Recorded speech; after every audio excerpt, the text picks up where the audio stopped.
Hey everybody, it's Jenny. I am the mom behind the sensory spectrum.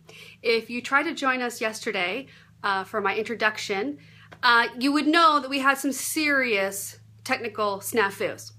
And I mean, to the point where people couldn't hear me, the video was going out, my internet was, basically taking a vacation. I had to go to a different room, I had to start the video over. It was just a mess. And it really got me thinking afterward about how those kinds of things, I think before I became a sensory mom, might have sent me into a tailspin. I'm not saying that I wasn't sad that the video didn't go well, that I couldn't have a good conversation with you guys, because really I do want to connect with you all. But it really made me think about how being a sensory mom has changed how I actually deal and manage a lot of the things in my life and stresses in my life.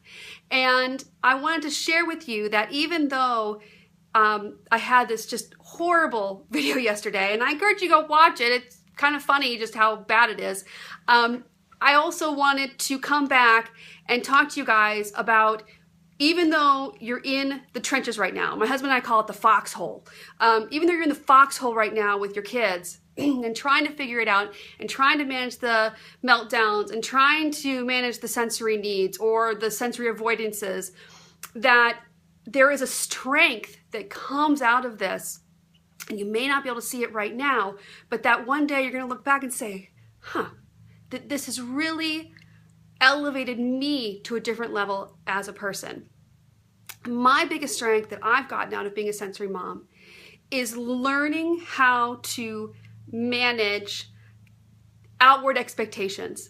For example, yesterday when the whole technology snafu came apart, I mean, I could have gotten upset, I could have gotten mad, I could have had a lot of different reactions, and instead it was, all right, it's just another day, this isn't going the way I want it to, but I got to move on. And that's a choice I'm making. And that's actually something I had to learn, is that a lot of times it's the choices about how we manage those external forces. And I'll give you some examples. I mean, I'm thinking back about when my son was 2 or 3. I was that mom in Target that literally just abandoned her cart in the middle of the aisle and had to leave with her son thrashing and flipping out and arms and legs everywhere. And I'm not talking about a tantrum. I'm talking about a full-blown meltdown. And it was that I recognized that if we stayed there, I could not help my son kind of try to find his balance, try to find his focus again. And so literally, I just abandoned everything and left and didn't think twice about the people around me just to get to the car so that we could reset. Now, I think beforehand, maybe I would have been worried about what the people in Target thought. But honestly, well, first of all, I'm never going to see those people again. If I do, so what?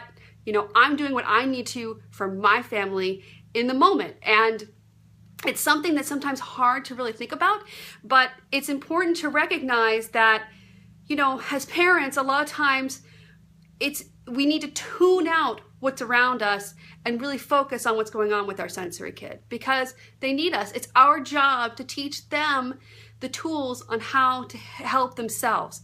And so literally just saying, we're going to abandon this cart. It doesn't matter, we don't have anything to eat. It doesn't matter that we need to pick up 10 items and I'll have to come back tomorrow and this is going to suck, but I got to do it, because you have to think about what it means for your kiddo. Another example that I can think about where I've gotten to the point now where it doesn't mean that it doesn't mean that it doesn't bother me sometimes, like the looks you might get, or you worry about what people might think, but it really gets to a certain point where you kind of just say, that's more their problem, it's not my problem. A classic example is late last year, toward the end of school, we had a bunch of moms over and their kids, and everyone's playing in the backyard at our house. And it got to a certain point where my son just said, I'm done. At this point, he was 8 years old. And first of all, I applauded him for knowing that he was done, that he needed time to reset, but that he said he really needed me. And quite honestly, without hesitation, I had all these people at my house.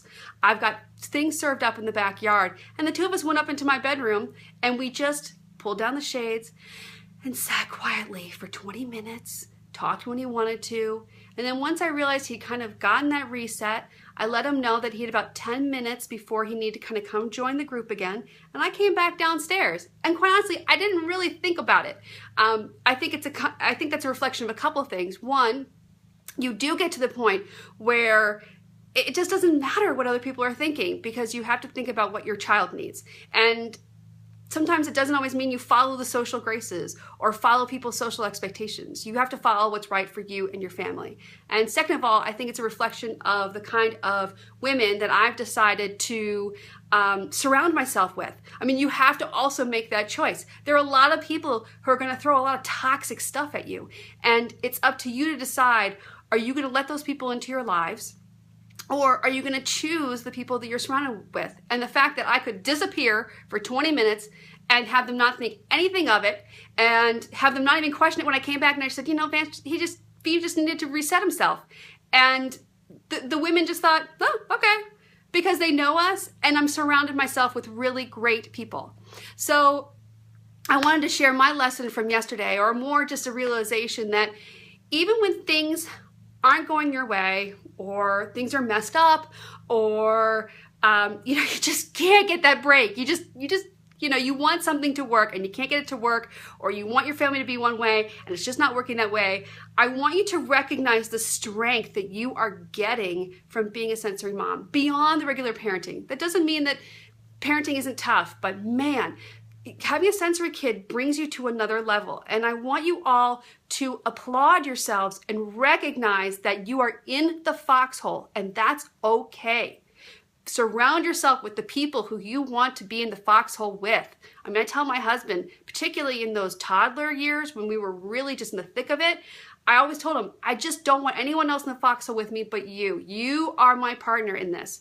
So find those people, surround yourself with those people, but also recognize your internal strength, that even on your worst days when you're yelling, or don't feel like you're getting it, or you're feeling weak and you feel like you're not doing everything right, you still have that inner strength. And every day that you are tested, that strength gets more and more stronger, your resolve gets more and more stronger, and your dedication to doing what's right for your family gets more and more stronger. So I just wanted to share that idea with you, and recognize that as sensory parents, we really are tested to a different level often, and that I recognize that, and I really hope you all recognize that.